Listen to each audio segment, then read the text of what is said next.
Good night and welcome to another edition of In Touch with me, JD Jape Emmanuel. I trust that you had a wonderful weekend and a great start to this week. I want to welcome you to another program. Thank you so much for joining us. Let someone know that the program is on. We are streaming live on www.choice39.tv. Tonight, my guest is Mr. Perry Thomas, and he's the coordinator of the National Initiative to Create Employment, NICE. I believe every St. Lucian has heard of NICE. Some of the comments have been positive. And obviously, some of the comments, most of them political, have been negative. Tonight, we'll be discussing the program. By now, you would know that the program was launched in June 2012. So I believe we have had sufficient time to assess the program, to get a sense as to where and who are the individuals most impacted by the program. We will hear from the coordinator on the various components of the program, and of course we'll be focusing on opportunities, because there are still opportunities for employment, and we will also get an opportunity to take in your calls and your comments closer to the end of the program. Without any further delay, I want to welcome Mr. Thomas. Thank you so much for joining me tonight.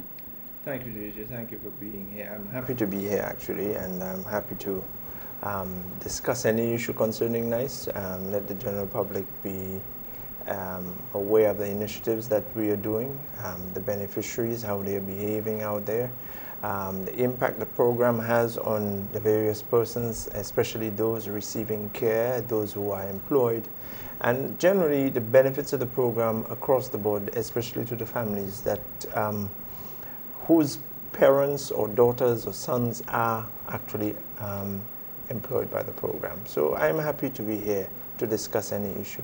I'm sure you would expect that the program would be in the public's eye a lot. The program, in the sense that it was both from the Blueprint for Growth of the St. Lucia Labour Party, a campaign promise in response to the very high unemployment rate at the time. We have seen a number of jobs created through NICE. I would like to get the numbers from you, because this would give us a sense as to whether we are achieving the objectives of this program, and whether you believe that you are meeting the mark. For example, the Prime Minister indicated in his address when he introduced and launched NICE that in the first year would seek to create 2,000 jobs. How are we doing in terms of the job counts? Well, what we have done, and a good thing you mentioned the Prime Minister's address in the initial year, because when he spoke of the 2,000 jobs, that we surpassed the target, actually, almost to the point where we almost landed 3,000 persons at the time within the first year. And as we went along, we trotted, gingerly in the beginning, because we were getting our feet wet. And when we took up steam, basically to date, we can talk about almost 6,000 people having benefited from NICE. And we have done so from various initiatives. And as I remember in the beginning, when we spoke, we said that we will use every creative method whatsoever available to us for us to do so. And one of the things I want the general public to know, and that is creating the idea, the whole ethos of creating jobs, it's not a one-time thing. It's a continuous process. It is not just sitting down there and say, okay, this is the initiative, this is what we are going to be doing between now and the end of 5 years or 3 years or 2 years. When you put forward initiative, it doesn't mean that it ends there. You have to go on to create other initiatives. And so it is reflected in what NICE has done over the period that it has been being implemented. And one of the hallmarks of this process is that within the staff of NICE, we always have a discussion on the possibilities of creating an opportunity. And even when suggestions are made to us, we thrash it out. And so as we go along, NICE in itself, meaning the national initiative, we take on the word national to mean bringing as many suggestions in as possible and discussing it among our staffs. Even I'm taking to the suggestions that whether various agencies may have suggested one or two things, we do have discussions with them. And we are very happy to say to the general public that when we speak of NICE taking on the initiative of a new initiative, it means that we have had dialogue. We did not just sit down there and just pull it out of the sky. We have had dialogue. So many of the initiatives that we have implemented, it has gone through the process of having dialogue. We have gone through the process of passing a fine-tooth comb in it. We are not saying that each initiative is 100%. There's always room for for growth. One of the criticisms is that NICE is nothing but step under a different name. People are saying that this is not sustainable, this is temporary. We're providing people opportunities for a short term, and by the end of the year, these individuals would be out of a job and would have to start all over. Under the various programs and opportunities available under NICE, do we have any individuals, for example, say, who would have been employed on the NICE from 2012 up to present, or is it a constant rotation of individuals where they are only able to or allowed to work for a short period? Well, one of the things I must say, and that has always been a question that has come up, and that is, we have done a combination. Because there are some initiatives, you cannot rotate staff. And I'm saying that in light of the actual employment. Take, for instance, it's the government's policy to ensure that the whole delivery of the birth certificate system, is improved, that the timeliness of your birth certificate is not going to take you 24 years or 6 months. So therefore, you cannot rotate people within that framework, because the success of the implementation of that policy meant that you need the institutional memory to remain within the Ministry of Home Affairs or Legal Affairs to ensure the delivery happens. And so we have actually kept those persons on board for the last 3 years to ensure that the implementation of the government policy of wanting to see the whole reformation of the whole civil status registry and how the delivery of birth certificates are being done. And also, I want to share that at this point, because it was not done in isolation. We were on the heels of the passport recall, right? Now, you could not have done the passport recall independent of reforming the birth certificate system. And therefore, the two went hand in hand. So we also supported the passport recall, and that is the immigration department with the necessary staff. So there are NICE staff at the immigration department as well? Yes, they are. Indeed. So there is a symbiotic relationship between the civil status registry and the immigration department. Hence the reason why today people speak of the birth certificate, the receipt of the birth certificates in a much shorter period.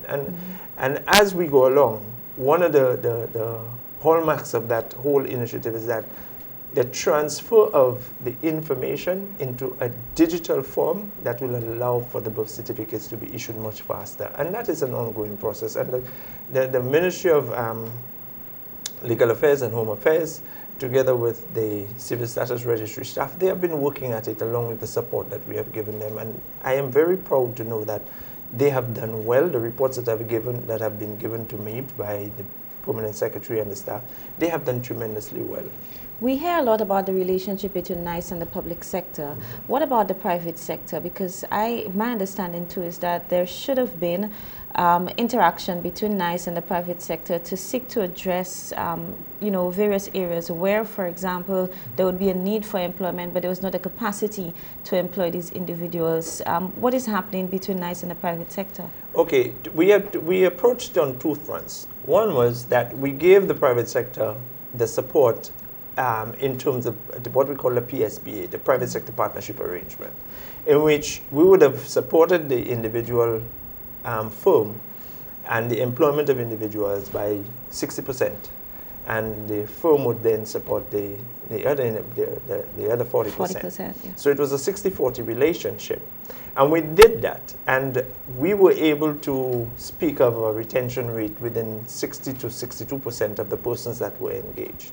However, I must admit that this is one aspect we have now taken on board and decided in this year that we go forward more strongly with it, and to focus within the productive side of the private sector. So we are going along that line, and so far what the interest that has been shared in that the PSPA, it's growing and it's tremendous. And so we have to look at every request on a case-by-case basis. And it is important to note that, and for those firms that are listening now, that the PSPA is designed to encourage new employment. And that is one of the reasons why we are saying we look at every request on a case-by-case basis. But there has been a lot of discussion sometimes within the companies itself, where people would say, for example, I've been working at this company for 5 or 6 years. My salary, for example, is $800, but a NICE employee comes in to do the same thing that I'm doing, and I do not know if there's a minimum salary, for example, or a scale at the NICE office, but this individual will be earning $1,200 because of the 60-40 arrangement. And people are saying, well, this has caused, some disquiet within some of the companies, or in some cases where NICE comes on to give the additional support, the dishonesty of some of the employers would lead to dismissals so that they can benefit from an arrangement where there is less burden on them. Have you been hearing some of these issues? Well, we have heard that and plus more. But so what we have done in the PSPA is that it is done in terms of a remittance basis. Okay.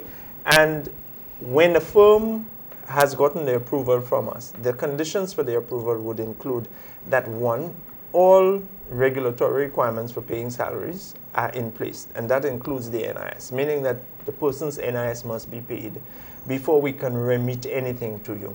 So evidence of that is given to us. Additionally, the salaries of the individuals, and in this current, it's up to a maximum of $1,500. That 60% that we cover is up to a maximum of $1,500. So therefore, if somebody's salary, if the position that you are hiring is $100, we will only cover the $60 of that $100. The employer will cover the $40. So the salary of the individual is set by the employer, not by NICE? That's right, not by us. Okay. Right? We have just created the limit for our remittance, which is that 60% where we represented, it is represented at a maximum of $1,500. So we do not come and say to the employer, that is the salary. We don't do that.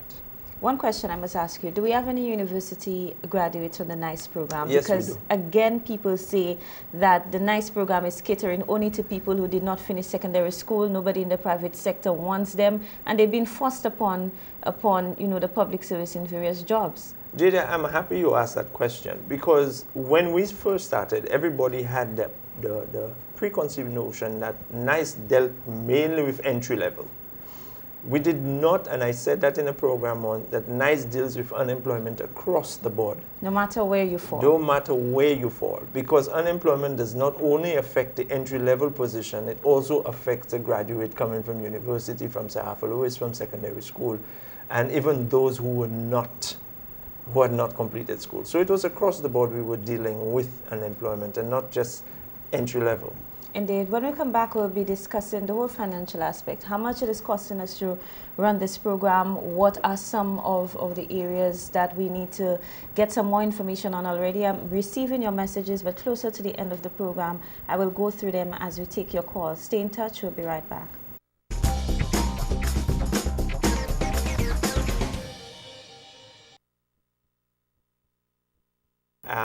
As caregivers, by virtue of participating in certification courses by SAHAFA and externally. So we have made room for that also, because at the end of the day, you have to, as I said, unemployment is across the board, and so we have to treat it as is. And we have to deal with it. The program in itself has done tremendously well, in the sense that when you look at the beneficiaries on the ground and what they are saying to you as a provider, likewise their family. Now, if you take that and put that on the side, now let us take it on a national level. The fact that we have had for years an aging population for which attention has not been paid to them, we are now doing that. And it means that we have made a significant stride in addressing a problem that has been festering. Now, one of the things, JD, that many people don't understand, and that is the whole Caregivers program is an initiative in preventative care, right? Because assuming that you had nobody caring for the elderly, at the end of the day, every elderly who falls sick goes to the hospital or goes to the health center. We now have persons on the ground helping those persons. And it means that you have reduced the incidence of them having to go to the hospital. Yeah. And I understand that they're trained to administer medication and to do the blood pressure checks and so on. Okay. Right? And I can share that with you. A number of persons who came into the program, knew nothing about blood pressure, how to calculate somebody's blood pressure. They didn't know how to do anything of that nature. But today they can speak boldly of having acquired the skill. Because before we send them out in the field, we ensured that they went through a formal training process. In addition to that, I want everybody to know that the training did not stop at the end of those 4 months. Training is ongoing because they have regular training sessions throughout the period. They have it here in dementia. They have dementia training here. They have another set of training with other groups in health aid. So there's always a refresher course for those that are out there. And we want to say to the families out there, we also would call on the families to, you know, create an avenue of support also, because the caregivers, they go beyond the call of duty. Yes, I can attest They to do. that. All right, and we can, I mean, in your program the last time, I think Sophia did very well in speaking to that. But I'm saying as a coordinator, and knowing what these caregivers have done, some of them are going beyond their call and their responsibility. And they have done well. And I remember visiting a client just last week who spoke so well of the caregiver that was assigned, and that they have, and in more ways than one, she's treated like family. Yeah. Right? So much so that one of the persons at the home was saying to Mr. Thomas, do not take her away from me. Right? We would like her to remain, but I had to say to her that I cannot guarantee that she will remain specifically at your house, but I can guarantee you one thing, that I will speak to her to visit you, you know, as often that she can. I think Okay. one of the other components of the program that is not spoken about very much, but is just as impactful, would be the Farm Labor Support Program. Indeed. Because it has assisted many farmers to transform many farms that were abandoned before. For example, farmers have gone back on there and they're trying to, you know, be active once again, and you're providing that kind of support. Tell us a little bit about it. Are you providing simply the labor, or is it going further than that? It is a program, and let me just share that again. Earlier I said the whole process of employment creation requires an ongoing, always thinking. So we sat back and we said, okay, listen, one of the largest sectors one of the sectors with the largest absorptive capacity, and that is the agricultural sector. And in looking at the agricultural sector, we spoke with the Ministry of Agriculture. We went out on having meetings with the farmers together with the extension officers in all the regions of the country. One of the things that came out of every single meeting was the whole idea that productivity is low. So we sat back and we tried to figure it out. We figured, okay, how do you address the question of productivity? You look at all the things that impact productivity, and one of the highlights was that persons were not spending sufficient time on the farm. So we developed a program such that we would provide the farmers with the labor, and the farmers in turn would provide the necessary inputs for the farm, because for the farmers, as they were saying, inputs were costly. Labor to them was prohibitive because of the cost of labor. And not only the cost of labor, the low productivity of labor was also called into question, because people were being paid $60 a day or $40 a day, and the day was starting at 6 in the morning and end at 10, 12. at 10 or 11 o'clock. Yeah. So how could you do so? So the program in itself came on board, and we provided the farmers with the labor, and these individuals are paid per hour. It is the farmer's responsibility to ensure that he records the time that they come and the time that they leave. So you get paid for the work that you do. In addition to that, every farmer had to meet a couple requirements, because the program in itself has both male and female. I must say it is dominated mainly by the male, and we are happy that the males are participating in it.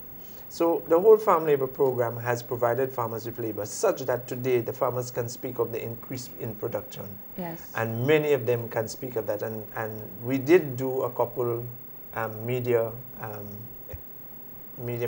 news items to show how the farmers have been performing. Yes, in fact, the review of the economy 2014 revealed that there were increases in production and, interestingly, too, increases in employment in the agriculture sector. That's and right. my mind immediately went to that farm labor support program, because we had farms that were abandoned becoming active again. There are so many other components of the program that we can touch on, but just to guide us on some of the other opportunities within you know, NICE, where people are employed, and what exactly it is that they do in the various communities around the island. Okay, we have another component of the program is what we call the field maintenance, playing facilities maintenance.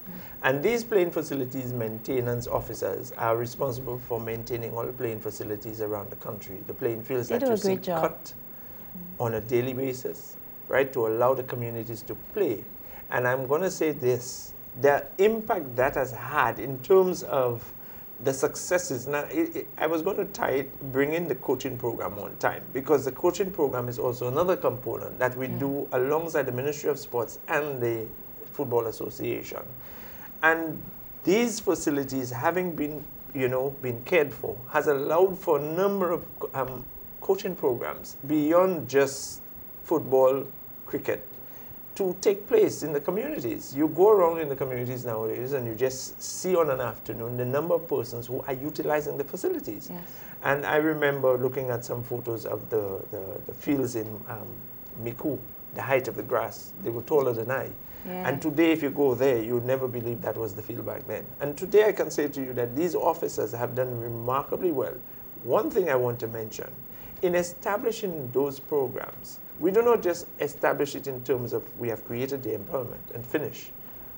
In the case of the field maintenance, we have taken many of the officers and put them back into training to learn how to maintain the equipment that they have. So should, for instance, the project ends, you now have the skill to open up your own maintenance shop, okay, to create some measure of employment for yourself. So they were trained in terms of small engine maintenance. So we do not just, we think beyond just the moment and to address the whole issue of sustainability. That was one of the things we did with them. And I think it is something that I am seeing that is consistent across the board in NICE.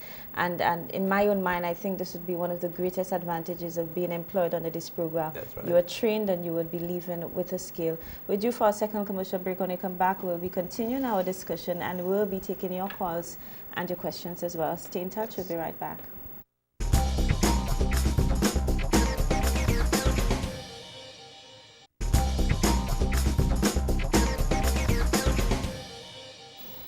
Welcome back to In Touch. In a moment, we'll be taking your calls and I will be reading some of your comments and your questions that I have been receiving via WhatsApp and email. Many persons would not know, Mr. Thomas, but the cruise ship employment program was actually born out of a collaboration between NICE and Springboard. Yeah. Tell us a little bit about how it came about and what would have caused the government of St. Lucia to have the confidence that the program, of course, would have been a success to support it on a large scale as we are doing now. Okay, one of in year one, we, as I said, we are always exploring opportunities, and we saw this opportunity with the Springboard Training Agency as one of the opportunities in terms of NICE partnering with the private sector. We had lengthy discussions on this initiative because it was a back and forth. In terms of, we saw the cruise ship sector as a sector that has the potential to create employment, yes. But we needed to identify from our end as NICE, what exactly can NICE contribute or bring to the table, okay, to ensure that the whole cruise ship thing takes off. So we had lengthy discussions, and what came out of it was that we recognized that NICE can participate in allowing every individual who got an opportunity, having been trained and secured employment, to get to the point of employment, because there was a gap. The gap existed between having completed your training, acquired the job offer, but you did not have the necessary means by which to get to the point of employment. Yeah. And that was the roadblock. Right? So that was the roadblock. So therefore, in that year, we said, okay, let us try to fill that gap in. And we made available some $400,000 to fill that gap in, and we put it in through Central Development Bank so that these individuals can access it. So it became a revolving fund that allowed other people to access these funds.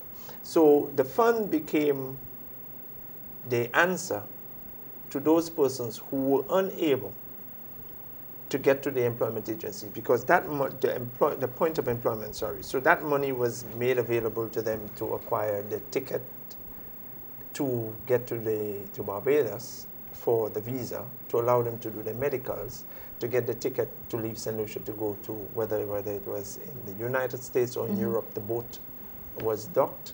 It allowed them to do that, so they were able to fill the gap. And they would then sign an agreement with the bank for remittances to be sent back for the payment of the loan. This program is a huge success. In fact, the Prime Minister spoke about it in his budget and indicated that he will be providing more support so that the program can be expanded. Very interesting how this relationship came about. I'm sure you've heard many persons are accusing NICE of being political. They say that once you are not labor, you will not get onto the program, and that NICE does not employ anybody who's UWP or LPM or all of the other parties that are out there. Walk us through the recruitment process. How do people get into NICE? Must you be recommended by your parliamentary representative, or can you simply walk in, complete a form?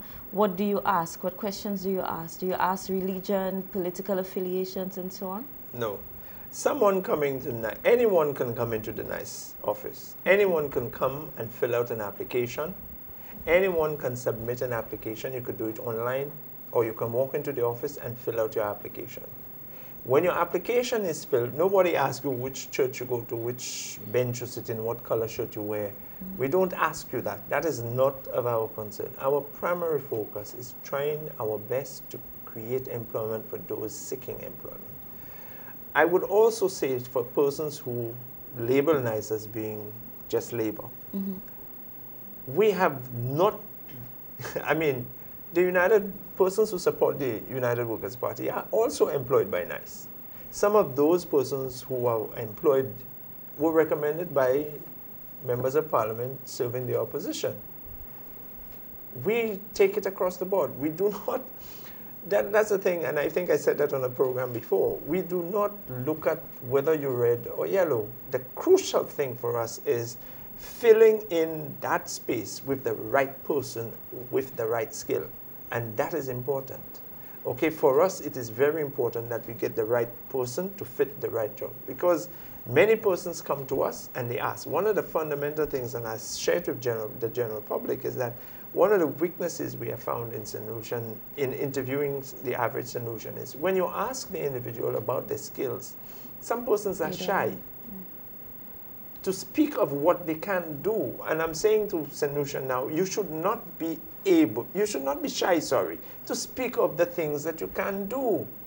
Okay? Whether you are capable of doing pastry, whether or not it's what we call tablet by the road, it is the thing that you can do you need to speak of, because these are your strengths, your skills. You must speak of them so that persons can confidently say, okay, this is your skill, let me match your skill to an opportunity, not to take on the role of mismatching, because mismatching can land us in serious problems. I have found too that there are some individuals out there seeking employment. They come to you for assistance and you ask them, what do you want to do? And they say, I don't know. Even that too. Yes. You hear, I don't know, or anything. Give me anything. Often enough, I said to them, if I were to give you anything, you wouldn't want it, right? And I am taken aback ever so often when I hear these things. But the thing is, it is a problem we have to address, and we need to do so. Whether we do it, and from our end as the NICE project, when we do training, there's something we do, what we call productivity enhancement training. And productivity enhancement training seeks to actually get persons to focus on these things, to address issues of that nature. And so we put that as part and parcel of our training initiative, and we are very happy that many people see the benefit coming out of it. Some people are slower than others, but they do catch on. And I just want to say that we must not be afraid to speak of the things that we are able to do. Yeah. I think it is a whole cultural issue, and Yeah.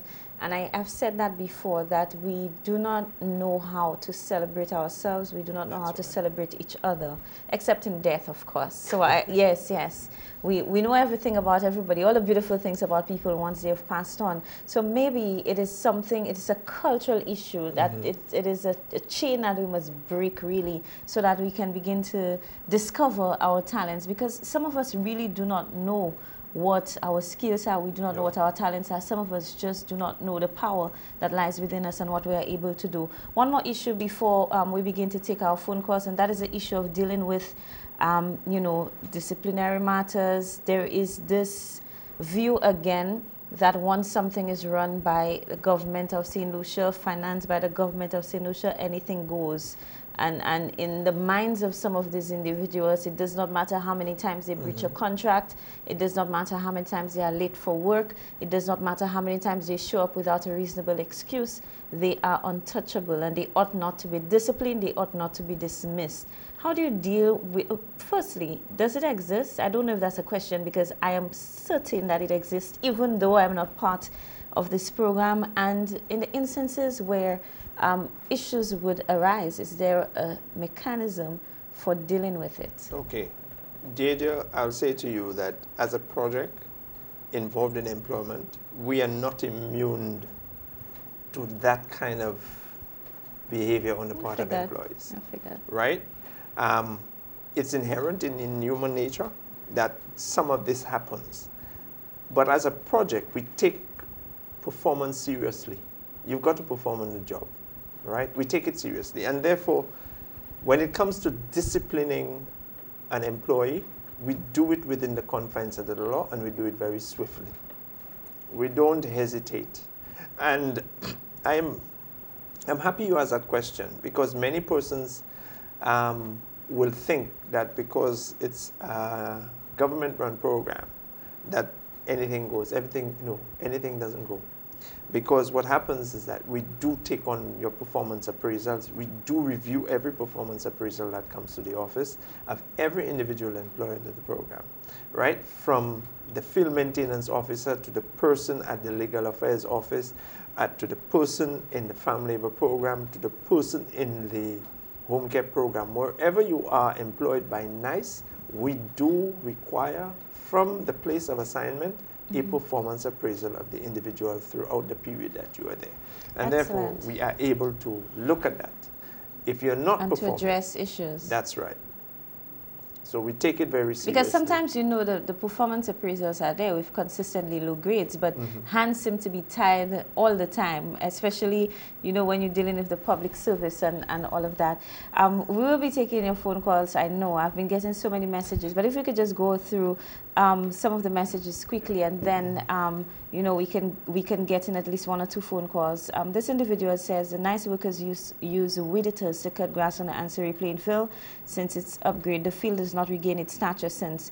Why don't the NICE workers be given lawn mowers to maintain fields like this playing facility? Okay, in a case like that, I would say the facility is under the control of the council. The field maintenance, they work hand in hand with the council.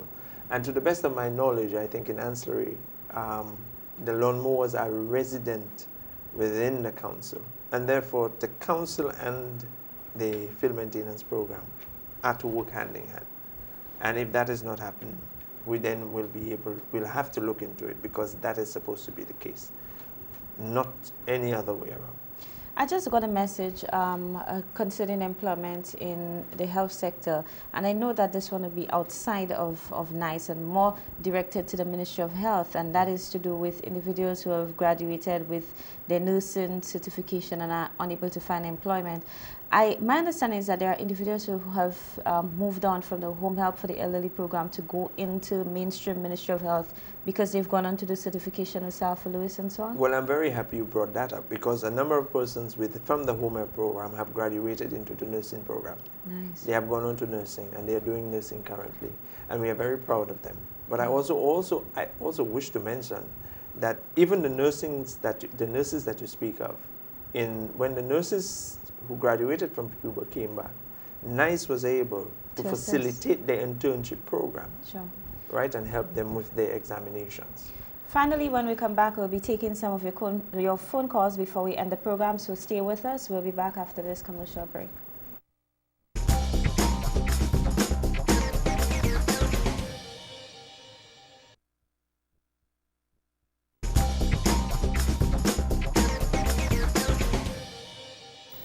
Welcome back. Our telephone number is on the screen, so you can begin to call in with your questions or your comments. While we wait, a message says, "Good evening, JD and Mr. Thomas. From an employer perspective, I wish to applaud the government and the tremendous effort that Mr. Thomas outputs in his leadership position. We as business owners have benefited from this program in that at least 5 individuals from the NICE program have converted into permanent employees. Thanks and keep up the good work." Good night, you're on the air. Yeah, good night. Hi, good night. Yeah, I just want to ask a question. Sure. If you could help me. I want a job with NICE, or I want NICE to help me out. Now, I did a computer course at Nelson's. It entails Microsoft Word and Excel. So what should I do for you to assist me Sure, at thanks. NICE? Mr. Thomas? Thanks for that question. Mr. Thomas? What you need to do is you need to pay us a visit in our offices where we can sit down and have a discussion with you, look at what you have done, right? Look at your employment history or your history of your experience, really. And then for us to be able to begin the process of looking to see whether we can get a placement for you, utilizing those skills that you have had. Where is the office located? And my office is located at Blue Coral, the 3rd floor. And you can do that anytime. You can come in and speak with the officers. We have the officers at the office. And if you wish to speak directly to me, you can set an appointment, which I generally see everyone on a Tuesday. Well, I think you know what tomorrow will be like for you. Good night. Thank you for calling. Hi. Good night, Mrs. Emmanuel. Good night, Mr. Thomas. Good night, my dear. I have an observation that during your discussion, a lot of what I'm hearing are skills and skills and skills. And I am very happy that not only are our citizens being given a job, but they're being trained. They have a trade. And I think that that is a very important thing. And I do hope that they take these skills. And as you mentioned earlier, that they can take those skills and actually create jobs for themselves. So I'm very happy for the skills that are being offered to our citizens. Thank you very much. Sure. Thank you very for that much. contribution. We continue to take your calls and your messages as well. Another message, and I think it would be the same thing that you just said to our call a little while ago. Someone says that I've been applying for about 3 years and I have not gotten through. Are opportunities still available? And what can I do? Again, you can always go into the office. It is located at the Blue Coral Mall. Good night, you on the air. Hello, good night. Good night, thank you for calling. Yeah, good evening. Hi, good evening. Yeah, I just want to ask you, as Perry, that can you give us the story of a typical NICE worker? Because NICE has been under scrutiny and criticized heavily by a lot of persons. When you assess your typical NICE worker, what was that person doing before NICE? What kind of employment? How were these persons earning a living? Can you tell us the typical story of somebody before and after being employed in programs of this nature? Thank you. I'll listen off it. Sure, thank you for your question. This question is very interesting because we speak of a typical worker, and in my mind, I'm rushing. In my mind, a number of faces just appear, and I'm saying that the average individual coming to my office or seeking employment at our office right, is young, a young person, and they either have graduated in the last 2 to 3 years, and also you also have those persons who have been unemployed, right, in excess of 4 and 5 years. And these persons, a typical worker, would not have had a bank account. Wow. A typical worker would not have known what it is to pay NIS. Wow. A typical worker would not, in other words, they would have had the basic knowledge of how it is to behave on the job. And the typical worker at the end of the day would require some level of training or retraining. Now, I can take that is just the average. Now, if you were to break them down, and I mentioned about the NIS, and it is not something that is far-fetched when I say to you and the general public that there are a number of people in our society who do not know what it is to have a bank account. Yeah. An employee under NICE is required to have a bank account. And if you speak to many of them, they will say to you they have never had a bank account. And today, they know what it is to go to the bank and sign a withdrawal slip. They know what it is to actually say, I have $50 in a savings account. And this is not something I'm creating or it is the reality. I've heard the same about the STEP program too, Okay. because I think STEP moved away from, paying people by checks and so on, and you have to access your monies through the banks. And so and some of these individuals, they not even have ID cards and had to get ID cards. That's so right. That they can open up their bank accounts and so on. And these are things that we really take for granted. We do take it for granted. And I'll give you one example, one thing, Jadia, that, and I want to share that also. We made it a fundamental policy requirement for the project that we are not going to do 3 and 4 deductions for people. Like send your money, one credit union here, the other there, and the other Bank of Nova Scotia Bank. We decided we are going to do one. You have to build within yourself the responsibility of taking care of your own funds, right? And therefore, persons were told that you give us the single bank account, right? And we do that for you. So people now have got I don't know how I'd survive on that. No, I could tell you. Believe it or you not, know what a month is like for me. People have now gotten used to the idea that my money is coming to one account. Yeah. It is my responsibility now to take care of my bills. Okay, not the NICE office to make sure I pay insurance would lapse for sure. Or pay my insurance. And it is hard for some people, yes, I can but understand. They have gotten used to it. Yeah. Because at the end of the day, it takes a serious administrative cost to do that. Yes, okay. And which is something we don't consider too, Let's see if we can get in at least two more calls. You can call in at 452-7347. And we will also continue to read your comments as well. This individual says, it is good to watch the program and to get something positive about NICE. For too long, I've been hearing that the NICE workers are lazy. They are simply people collecting monies with nothing to give in return. But as a NICE worker, I can say that this is not the truth. I know people say a lot about the home help for the elderly program and consider them to be the hardest working. However, there are other people working in various aspects as well who make great sacrifices to ensure that the workplace is different. In my case, I can tell you, and this is not a lie, that the NICE workers work even harder because we want, at the end of the day, to be kept, while some of the individuals who have been there for a very long time are very comfortable and do not feel that they have to work to keep their jobs. Good night, you're on the air. Hi, good day, how are you? Good, thank you. This one in relation to the NICE Sure, program. sure, go ahead. I understood that you guys have got some money from ALBA. Yes. Can you tell me when will the program resume, the NICE program resume? From what I heard from the budget presentation, that the money was received before the ending of the financial year. Oh, we'll let Mr. Perry Thomas tell us a little bit more about that. Were there any programs that were suspended pending the receipt of funds? And if there were, when will these programs resume? No, the project continued without an interruption. Okay. Okay, and if any program that was suspended prior to a decision we took just recently, not suspended, but is one that we took to reposition a particular initiative. It's not a suspension of the program, but we did that in order to reposition the initiative. We have never suspended NICE. NICE continued right through without any interruptions. Okay, indeed.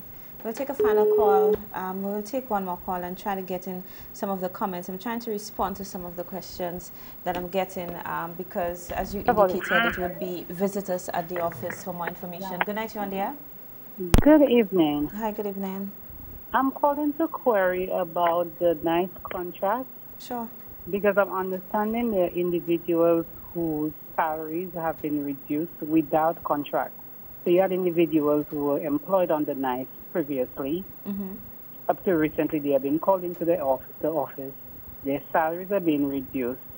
However, they have been paid a reduced salary without a signed contract. Which program specifically, so that we can have the coordinator address it directly? Are there any specific programs, or are you speaking about workers in general? I'm speaking about workers in general. It's like the job placement. Yes, okay. All right, sure. Salaries been reduced or reviewed? It is interesting that the individual says salaries in general, and that is not the case. Okay. Right? I know the project has made some adjustments in terms of certain positions, and when you are facing resource constraints, you have to do what is necessary. And resource constraints would have demanded that we create employment in such a way that it continues the employment, not necessarily cut the individual off. As we often say, it is better that half a loaf is better than none. But we have not done what the individual has said in that form at all. And if we are going to do that, we would always... But are the workers engaged? Because I would imagine the workers that... are engaged. Okay. Right? It's not a matter of we have just taken people and say, we cut your salary. That's not the case. Okay, because I got the sense from the caller that there was no consultation, because she's saying that there are no contracts and it has been reviewed without a contract. Oh, no. Okay, all right, sure. Again, for the individuals who are messaging me and asking what opportunities are available now, how can you benefit, the reminder is that you can call in to the NICE office. It is 468-2177. I remember this number clearly because once upon a time, NICE was in the office of the Prime Minister. So 468-2177 is the number to dial. The office is located at the Blue Coral Mall. Is it the third floor? Third floor. Third floor of the Blue Coral Mall, so you can go in to visit. As we close, just an opportunity for your final remarks. My final remarks, I would like to begin by expressing the sentiments of many of the home health workers who said to Mr. Thomas, please do that. And that is, they want to say to many of the families who have actually supported them, thank you. And I also want to say thank you to the many persons who have actually called us in, expressed their thanks, and I want to say that NICE is very appreciative of that. Every member of staff who, at the office, who gets the thank you is very thankful. In addition to that, I also want to say that we will continue to do what we have been doing, and that is searching for ways to create employment. And we are going to continue doing that. We want to say to the general public that I know it's been a long time, many persons have not had an opportunity to earn a daily bread and they are unemployed, but that does not mean that it will remain so all the time. We are trying our best to ensure that every person who walks through our door, get an opportunity. Now, I also, in saying that, I just want to know, I want to leave that with the general public, saying that we are working assiduously to ensure that happens. So it doesn't mean that because we have not called you when you walked into the office a week ago, that means we have forgotten you. Remember, we have about 8,000 to 9,000 applications on our database right now. I can imagine. So it's a constant for us. I can very so well we are trying imagine. our utmost best. And we want to thank even the Minister of Finance and the Ministry of Finance for supporting us throughout that period, and we look forward to the continuous support. And we look forward to doing what we have been mandated to do. Sure. Thank you so much for being on the program tonight. Very informative. I think there are so many aspects of that program that was not really exposed to the public. I want to thank all of our viewers. Thank you for calling. Thank you for sending your message. Again, remember 468-2177. This is the number for the NICE office. You can call in to find out what opportunities are available. Until next week, this is Jadia Jape Emmanuel saying good night and do have a pleasant and enjoyable week.